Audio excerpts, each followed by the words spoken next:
Aujourd'hui, on va parler de la nostalgie. Et je pense que la nostalgie, c'est quelque chose de très intéressant. Certains diront que la nostalgie, c'est le bonheur d'être triste. Ici, ça va pas du tout être le cas. Je suis pas connu pour être quelqu'un de triste. On va simplement dire que là, c'est plutôt un souvenir qu'on va éclairer à la bougie. Il y aura peut-être un petit filtre sépia qui arrivera quand même de temps en temps. Parce que c'était une époque où, et je ne pense pas qu'elle soit révolue, je pense qu'elle ne soit pas du tout révolue, où les VSR et tout ce qui était L96, type 96, dominaient le monde du sniping. D'autres acteurs sont rentrés un petit peu dans la danse avec le SRS, le TAC 41, le Striker Amoeba. Mais aujourd'hui, je pense qu'il faut qu'on parle de la plateforme VSR.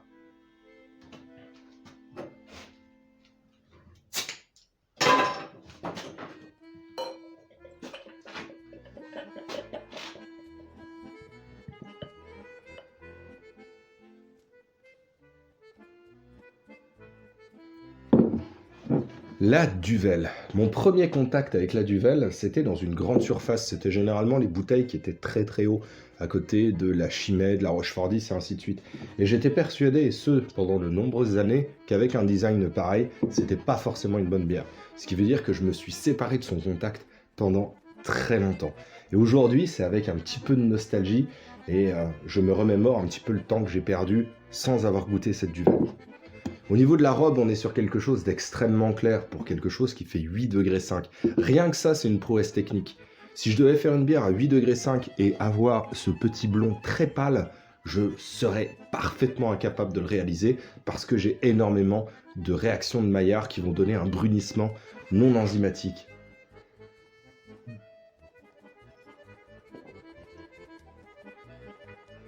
On avait déjà parlé du verre, mais cette bière, sa levure et même son procédé de fabrication, on pourrait en parler pendant des heures. Mais vous n'êtes pas venu pour ça.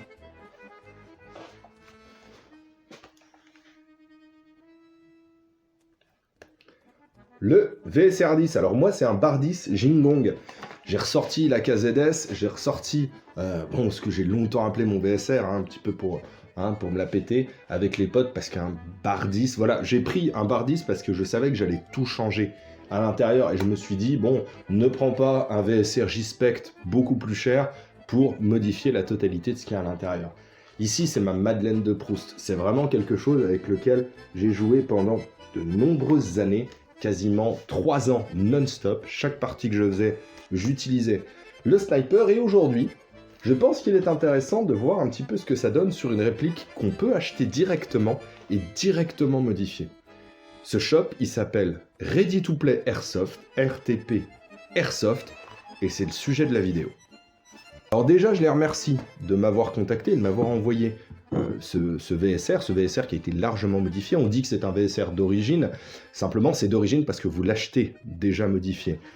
Et c'est une boîte qui est française, qui est basée en France et qui vous permet, à titre d'exemple, vous achetez une réplique CIMA dans n'importe quel shop, vous l'envoyez directement chez eux, ils vous font les modifications avec un catalogue et vous choisissez, avec du conseil bien évidemment, ce que vous voulez à l'intérieur, ils la modifient et ils vous la renvoient directement. Je trouve que c'est intéressant parce que même si sur cette chaîne on parle d'airsoft et d'upgrade d'airsoft, certaines personnes, à tort ou à raison, ne veulent pas faire de modifications. Donc ici, vous avez un endroit qui est spécialisé et qui est dédié à la modification de vos répliques. Alors évidemment, sur leur shop, ils ont déjà leur catalogue de fait avec, comment dire, des customs qu'ils ont déjà préparés. Ici, j'en ai un qui est juste en bas. D'ailleurs, on va le sortir tout de suite parce que le pot, il va prendre froid. On est sur une base VSR, mais cette fois-ci qui a été entièrement modifiée. Alors ici, le petit point rouge, je vais en parler tout de suite, je fais tous les tests de tir sur cette réplique avec ce petit point rouge et c'est véritablement agréable. J'aime plus trop les lunettes grossissantes, et pour être parfaitement honnête avec vous, cette lunette-là, elle est très âgée et les tourelles sont vraiment très fatiguées, donc c'est une horreur à essayer de régler, ça se dérègle en permanence, donc du coup maintenant, j'utilise que le point rouge. Alors cette réplique, c'est un VSR avec une modification de chez Ready to Play Airsoft. Alors ils me l'ont envoyé à leur demande.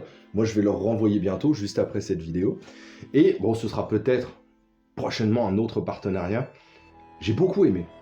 J'ai beaucoup aimé ça parce que déjà la crosse, voilà, si on peut faire une review au total. Donc crosse en bois. Hop, C'est un peu long, tac. En tout cas, c'est mon bras qui est court plutôt. Donc ici, on a une crosse en bois. Alors, on aime ou on n'aime pas la couleur. J'aurais préféré, hein, pour, voilà, personnellement, avoir quelque chose d'un peu plus foncé. Mais je pense qu'on peut le retravailler. On a une poignée, on a l'impression de faire du biathlon. On a l'impression de faire du biathlon.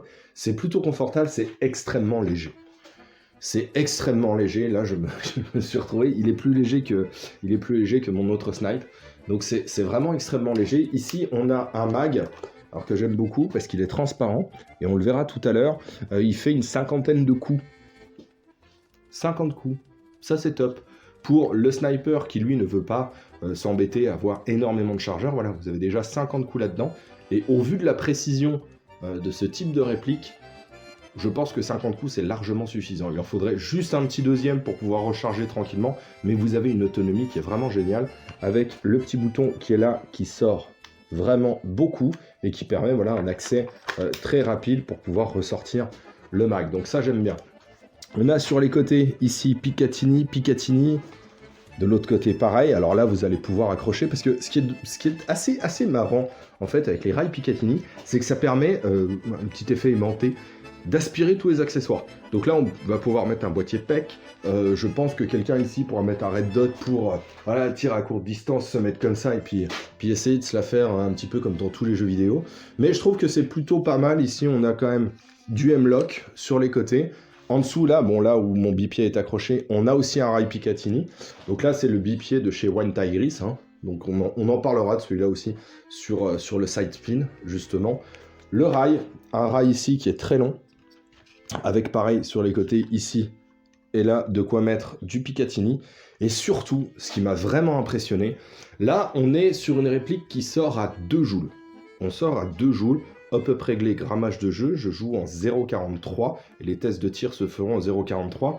Mais il y a une facilité d'armement, mais surtout, voilà, ça tombe tout seul.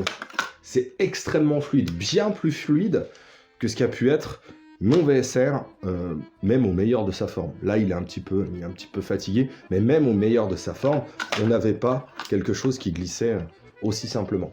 Là, on va avoir notre petite sécurité ici, voilà, que j'avais désactivé sur le mien. Et on va avoir, alors attention, tac, on va avoir une queue de détente.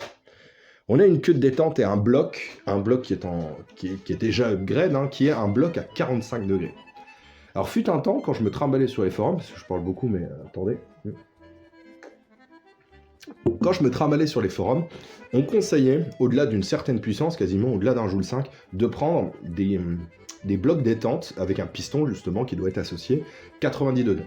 Moi, c'est ce que j'ai sur mon VSR, parce que je fais partie de cette époque-là, hein, j'ai commencé à cette époque-là, et donc, au-delà d'une certaine puissance, un joule 5, on nous conseillait, pour éviter que ça casse, de prendre un bloc détente à 90 degrés. Alors, qu'est-ce qu'un bloc détente à 45-90 degrés? 90 degrés, c'est 0 aussi. D'accord? Vous faites soit c'est 90 degrés, soit c'est 0. Voilà. Ça se dit de 2 manières différentes. À quoi ça ressemble? C'est plutôt simple. Vous avez votre piston qui va reculer. D'accord? Donc ici, imaginons que ça soit l'arrière de mon piston, on va le mettre comme ça. Tac, je suis en compression. Et ici, vous avez ce qu'on appelle un cire. Un cire, c'est ça qui, quand vous allez presser la queue de détente, qui va s'effacer pour que ça avance. Donc je suis en tension, le cire à 45 degrés, il se met du coup à 45 degrés, d'accord? Et donc, pour l'effacer, j'ai un tout petit mouvement à faire, et ça part. Ce qui nous donne quelque chose de très souple, ce qui va éviter de très sauter, hein. Je pense qu'il y a peut-être des gens qui font du tir sportif, et une détente très souple, peut-être... c'est quelque chose de préférable. Moi, je sais pas, j'ai pas l'expérience de ça. Je suis agnostique, hein, dans le tir. Je fais un tout petit peu de tir. Donc, on va dire que je suis agnostique là-dedans. Et sur quelque chose à 90, vous avez aussi l'arrière de votre piston qui est en tension. Et là, vous avez quelque chose comme ça, mais qui va s'effacer comme ça. Et là, du coup, vous avez vraiment une grosse résistance. Là, il y a vraiment quelque chose de très dur et vous allez devoir presser très très fort. Ici, on va armer. Voilà, ça se fait d'un doigt. On repousse d'un doigt aussi. Et là, je vais essayer de vous montrer. Hop. Ici, on a quelque chose de très, très souple et de très agréable. Vraiment, c'est très agréable. On a un canon flûté ici. Alors, pour l'externe, vous savez que moi, j'ai pas une énorme sensibilité sur l'externe. Là, je vous ai mis un mix interne-externe. J'aime beaucoup la fluidité, le côté très doux de la queue de détente. Le canon flûté, bon, moi, j'y suis pas sensible, mais bon, c'est un canon flûté. Par contre, j'ai été sensible, ici, on a un capuchon qui se dévisse pour laisser apparaître, ici, un filetage, 14 mm. Hop, tac. Donc 14 mm CCW. Donc là, la personne, alors là, je fais un appel. Ça fait longtemps que cette personne m'a envoyé en impression 3D des modérateurs de son, quand on a commencé à parler du projet de l'étude du son. Donc j'ai complètement perdu toute notre conversation. Je sais plus du tout qui c'est. Alors, s'il se reconnaît, voilà, c'est toi qui m'as envoyé ça, tu m'en as envoyé 3, j'en dis pas plus. Contacte-moi parce que il faut qu'on se reparle, tout simplement. Donc là, voilà, ce modérateur de son, il est quand même assez long, d'accord? Mais le canon étant très bien calé à l'intérieur, et ce modérateur de son, il est très fin, et bah du coup, ma bille, elle sort parfaitement. Voilà, ça c'est un test que je fais pour savoir si tout est bien aligné. Je mets un modérateur de son et ça m'arrive assez fréquemment de taper à l'intérieur du modérateur de son. Ici, c'est absolument pas le cas. Donc on peut mettre un modérateur de son, mais aussi, voilà, si vous avez quelque chose et un adaptateur qui est déjà différent, vous pouvez, hop, tac, retirer directement, hop, le capuchon, et ici, on voit, hop, le canon qui est à l'intérieur. Alors, je vais vous mettre toutes les spécifications techniques, je vais vous les ajouter un petit peu plus tard, pour vous dire véritablement ce qu'il y a à l'intérieur, parce que ça a été du beau boulot. C'est vraiment du beau boulot, dans les pièces, déjà, dans le choix des pièces, mais aussi dans le montage. On m'a contacté assez régulièrement pour des snipers qui ont été montés par un shop que je ne vais pas citer.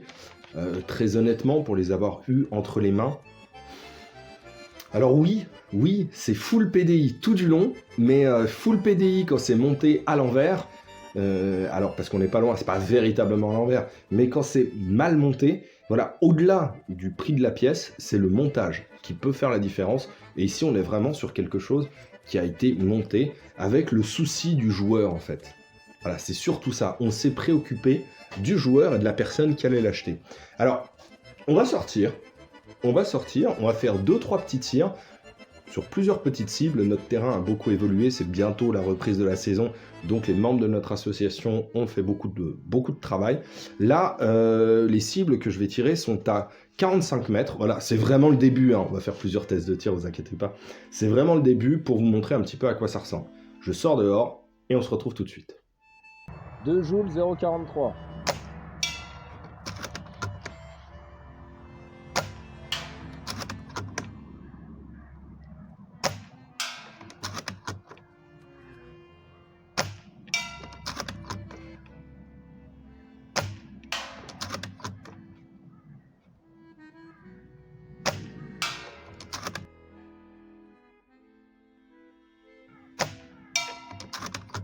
J'aime bien le gong là. Une dernière. Et voilà. Donc ce qui est bien, c'est qu'ici on voit les billes en transparence. Donc à tout moment, on peut savoir s'il nous en reste ou pas. Alors ce qui est très bien avec cette duvel, c'est que la mousse ne tombe pas. Pourtant, à 8,5 degrés, on est vraiment quasiment au niveau de la déstabilisation de la mousse, hein, parce que la mousse, c'est vraiment quelque chose de très particulier. L'alcool déstabilise la mousse. Une bière à 15 degrés moussera peu, très peu. Ici, 8,5, on commence à arriver dans le côté déstabilisation. Mais bref, ce qui est top, c'est qu'on peut faire des tests de tir dehors et revenir avec une bière qui est encore mousseuse. Ça, c'est plutôt cool. Mais revenons à nos moutons. Là, tous les tests, donc on est à une quarantaine de mètres, tous les tests ont été faits avec ce petit optique que j'ai réglé. Et ce qui est top et génial, et vraiment génial, c'est ça. Le TDC. Le TDC, et là ça va s'entendre, il ne se dérègle pas dans le temps, il se règle. Là je suis... allez, je dois être à moins de 50% pour lever de la 0,43. Donc ce qui est bien, on est dans la plage 30-70, hein. Je peux lever des billes plus lourdes, hein. Elles seront plus lentes, et puis là j'en ai pas surtout. Mais de la 0,43, là c'est vraiment un régal. Et le fait d'avoir l'optique vraiment et viser 2 yeux ouverts, tac tac, on peut enchaîner les tirs de manière assez rapide tout en étant extrêmement précis. Là on va essayer de se mettre un peu plus loin, on va ressortir Tyrion, on va poser Tyrion cette fois-ci à 70 mètres. Et on va voir ce que ça donne à 70 mètres.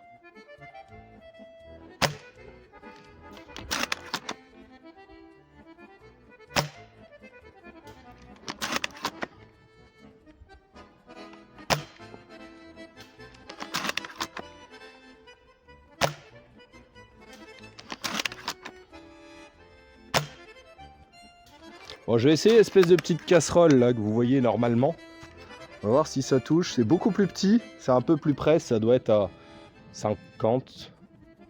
Ouais, une cinquantaine de mètres, je pense. Un peu plus. Ouais, ça attrape quand même. Hein. Tyrion. Ouais. Donc voilà un petit peu à quoi ça ressemble. Voilà, Tyrion à 70 mètres, il n'est pas du tout en sécurité. Donc ici, avec cette réplique qui est, je le rappelle, je vais pas dire d'origine, mais vous l'achetez, vous mettez des billes. Il y avait des packs comme ça, en fait. Il y avait des packs qui étaient des packs prêts à jouer. Voilà, ça s'appelait comme ça, des packs prêts à jouer. Donc vous aviez votre réplique, un petit sachet de billes, une batterie, un chargeur supplémentaire, et puis paf, vous alliez sur le terrain. Donc effectivement, c'était prêt à jouer. Ici, sur Ready to Play Airsoft, vous êtes véritablement prêt à jouer, mais avec les performances en plus. Voilà, vous achetez des billes, vous les mettez dedans, vous sélectionnez le grammage qui vous a été conseillé, mettez des billes et vous jouez. Voilà, comme le TAC 41. Vous tac, et on va sur le terrain. Donc ça, cette réplique-là, moi je l'ai démontée, je l'ai remontée, rien à dire. Rien à dire, c'est même triste, en fait, parce que c'est un constat pour moi où je me dis que ce type de réplique-là, je n'aurais pas du tout à les modifier. Et moi j'aime bien ça, modifier, mais pour quelqu'un qui ne modifie pas du tout et qui veut quelque chose qui est utilisable directement, je fais partie des gens qui ont commencé le sniping et il n'y avait pas toutes ces choses-là. Ça n'existait pas et on nous conseillait assez régulièrement de ne pas commencer par le sniping. Les gens disaient que c'était trop dur et je pense que c'était un abus de langage, c'était juste pour dire que c'était frustrant. Si on commence le sniping avec une réplique qui fonctionne mal, on risque d'être frustré et de se décourager. Au-delà de la frustration, ça va vous pousser aussi à comprendre certains mécanismes. On verra avec justement le sniping, le choix des trajectoires et ainsi de suite. Mais ça va vous pousser aussi à apprendre des choses. Aujourd'hui, ça a changé, ça a beaucoup changé. On peut avoir en sortie de boîte, quand on a vraiment les bonnes références, on peut avoir directement un sniper qui nous permet d'assurer une partie correctement, de prendre du plaisir à jouer. Alors c'est exigeant, le jeu sniper. C'est assez exigeant parce qu'on n'a qu'une bille, enfin si on en a 50, mais on les tire une par une. Face à un EEG, si on est mal positionné, on risque d'être un petit peu en difficulté. Donc ici, certaines boîtes se sont spécialisées là-dedans et peuvent permettre à des joueurs qui voudraient commencer avec du matériel de qualité et du matériel performant, de le faire directement. Alors qu'est-ce qu'on peut dire là-dessus ? Bah là-dessus, ce pack prêt à jouer, c'est vraiment... On met des billes dans le chargeur, ici de la 0.43, on règle son TDC, on pose un optique. Alors moi du coup ici, c'est mon petit point rouge. Le bipied, il est vraiment pas nécessaire. Mais bon, voilà, maintenant que j'en ai un, je le mets un petit peu à toutes les sauces. Ça s'attrape bien, c'est bien confortable. La façon de recharger, c'est hyper souple. On repousse, on ferme, on vise. Détente à 45 degrés, donc énormément de souplesse. Quelque chose qui est résistant, alors j'ai dû tirer un peu plus de 1000 billes avec, il me restait deux petits biberons de 0.43 et j'en utilise quasiment plus, je suis passé sur la 0.45 sur pas mal de mes répliques. Il me restait beaucoup de 0.36 mais je trouvais que la 0.43 c'était vraiment un bon compromis. Donc du coup, plus de 1000 billes tirées, aucun souci. L'externe, on aime ou on n'aime pas, mais sachez qu'ici c'était une demande particulière de ma part d'avoir cette petite crosse bois pour, voilà, pendant un moment. Je me suis pris pour un sportif de biathlon. Quelque chose qui est vraiment très très doux. Un son qui est vraiment doux et atténué. Je pense que ça, ouais, c'est vraiment... Si j'avais débuté avec ce type de réplique, je pense que j'aurais pris énormément de plaisir à avoir ce rôle de sniper. Si quelqu'un ne veut pas modifier ses répliques ici, sachez que c'est vraiment un très très bon travail. Donc Ready to Play Airsoft, je vous mets le lien en description de tout ce qu'ils sont capables de faire. Et je les remercie, encore une fois, parce que ça m'a rappelé ma petite jeunesse. Alors, je ne suis pas si vieux que ça, mais quand même, le VSR, c'était quelque chose de très léger, très maniable, et ça faisait vraiment des carnages sur le terrain. C'est le reggae du prince crabe, un prince qui pince au pince qui claque, qui vit dans un château, une tour comme ci, une tour comme ça. Attention, attention,